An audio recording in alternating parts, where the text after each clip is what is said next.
জানতে পারছি।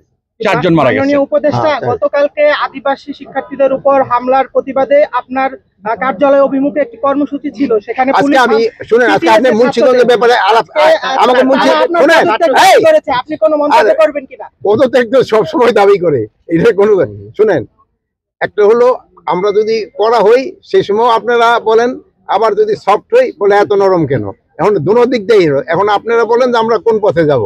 স্যার, এই 5 মাসে ছাত্রদের উপর নিপীড়ন ক্রমাগত সাম্প্রতিক সময় বেড়েছে, এটা আসলে নিপীড়ন বাড়ছে।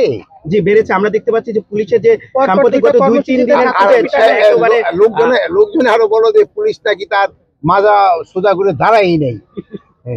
আপনারা এক একটা কথা বলেন, একসময় তো বলতেছিলেন এটা মুন্সিগঞ্জের ব্যাপারে বলেন, মুন্সিগঞ্জের জন্য একটা চেষ্টা করেন, একটা মেডিকেল কলেজ করানো দরকার।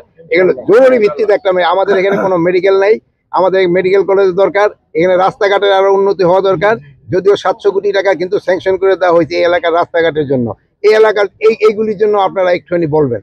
কিন্তু আমরা যদি ঢাকার পাশে, কিন্তু আমাদের কিন্তু অনেক সুযোগ সুবিধা কিন্তু এখানে অত নাই। আপনারা ভালো থাকেন, দোয়া করেন। আল্লাহ হাফেজ।